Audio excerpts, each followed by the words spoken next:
How's it going, YouTube subscribers? I'm finally bringing you the lesson that I prepared, which is zones of the head and placement, controlling your placement. Okay?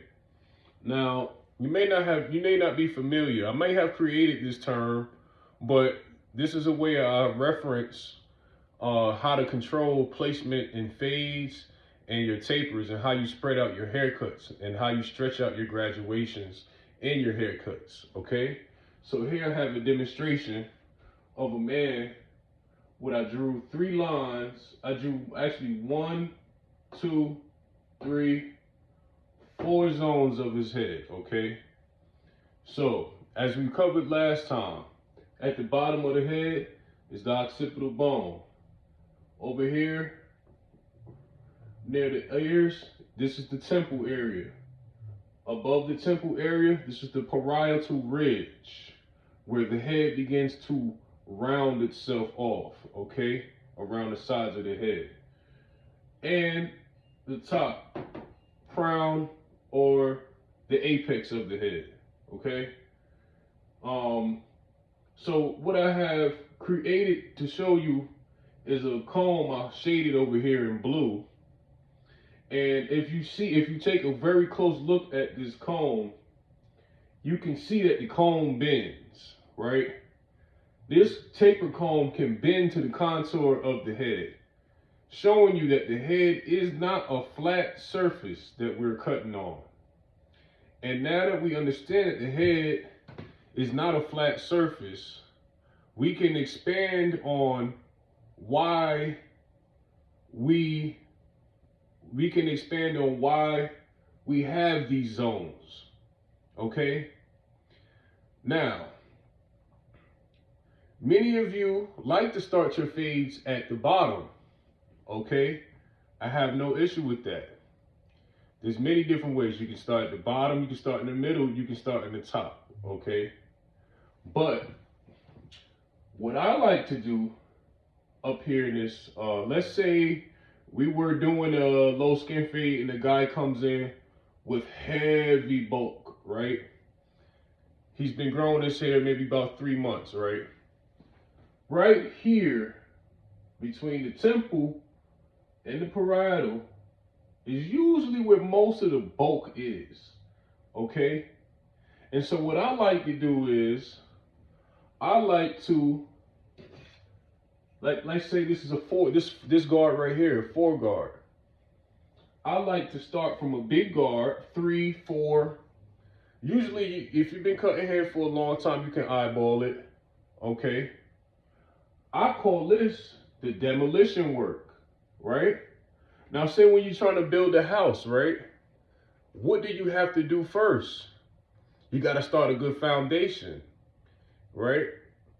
And yes, you might want to start a guideline first, but this area, this region right here, you want to do the demolition. You want to knock out the weight, because once you knock out that weight that's sitting around the head, it is so much easier to do your blends and to do your fades, right?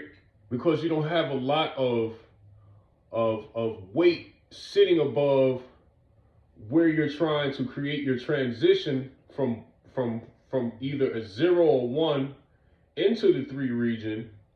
Now that you have done the demolition work around the head, it is so much easier to create your transitions and your fades.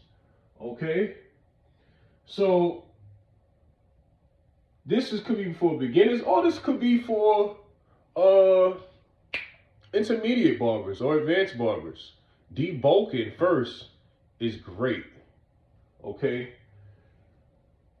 Also, what I mean by zones of the head, like I said, when we create these guidelines are either imaginary or they're actually done with each guard that you're using. Okay? We don't want to mix where we balled it at. We don't want to take that into where we have our one transition, right? We don't want to take our one transition too close to our transition in the 2.5 region. Maybe a little bit above or right where the parietal starts, right? We don't want to take our 2 transition and go into the 5 or the 3 or too high into the 4, right? But we are blending. So this is what I mean by controlling the placement of the transition of the haircut, of the fade, or of the taper, or whatever type of blend you may be trying to accomplish. Okay? Now, another thing I want to share with you guys is, remember with the first video, the key components of barbering, I said it may come to a point where you may not need to use the guards. You know why I said this? Is because you got to think, now repeat after me. Guards do not create transition. Elevation creates transition. Or we could phrase it as elevation creates graduation. See, because if you look at the guard up closely, you will see that the guard has a groove that creates elevation, right? Now, why do you think you're flicking your wrist out? Okay? You're flicking your wrist out. You see, these are the things that barber instructors don't teach you.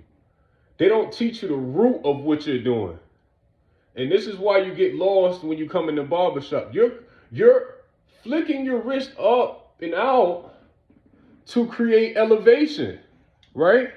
This is why in Japan, and this is why in Thailand, and this is why in India, they're not using nowhere near as much time, and they're not using anywhere as near as many guards as us American standard barbers are using, okay? Because they understand that elevation is creating the graduation in the haircut, okay? And now, if you look closely at the head, you will see that these different grooves and these different protrusions in the head, right? They all create a natural graduation within the layers of the hair. So as you are creating your transitions and you become a more experienced barber, you will feel these different protrusions around the head, giving you indications on how much to flick out. Okay? If you're not, one thing I want to tell you guys is, I had an issue even in my later careers in barbering. I didn't even understand until maybe 3 years ago, until I had like a eureka experience, and it just dawned upon me that I was scooping in the head instead of scooping away from the head. Away. Remember, you gotta use your wrist and come away from the head. Okay? Because guess what? Elevation creates graduation. Okay? What else? Now, if you look at this picture, this is for shear cutting. There's 3 sections in this head, 2 sides on the parietal, 1 coming from the crown to the forehead. Okay? This is usually where you use your shear work. Alright? Now, if you were using the shears, this would be your guidelines of where to start your shear work. You start from the middle, okay, and you work your way to the crown, holding the shears above the head.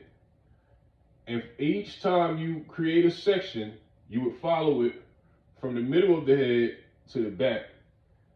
And then you have these 2 sides around the parietals coming from the top of the parietal, transitioning down to the occipital bone. Okay? These could be either, you could do a blunt cut on this, you could do vertical cuts, okay? And usually when you come to these sides, you want these to be tapered so you will hold the hair out vertically.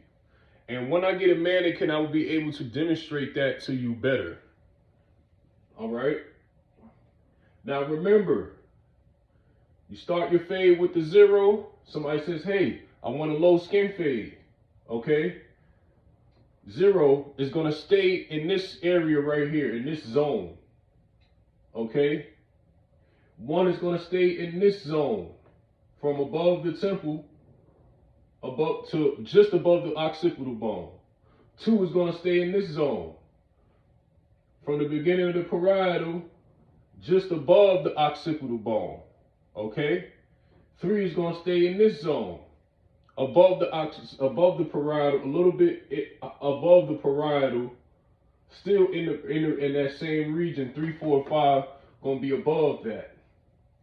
And if you can control your placement in your haircuts, right, you will see the beauty of the transition of what what kind of fade you are trying to create. And also, you could also use clipper over comb for these methods, because just like I said, it is not the guards creating the graduation. It is actually the elevation. So when you elevate a comb out, you could go on a comb, you could go all the way from a 0 to a 3 as you're graduating and flicking the comb off of the head. Okay?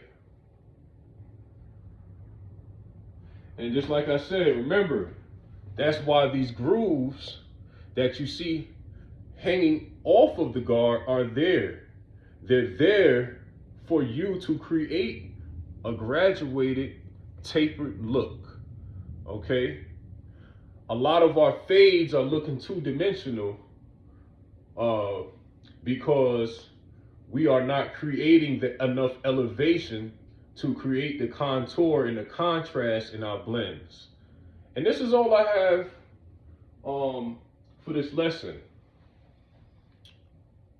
Thank you. I appreciate you guys. Follow and subscribe. God's Gift to Barbering on Instagram. And Against All Odds 757 on YouTube. Thank you for listening to this lesson today. I will expand more, and I will find multi-dimensional ways to expressing how to create the looks you want to create, what we are actually doing as barbers in technique. And thank you for coming on this journey with me to becoming an elite barber and instructor.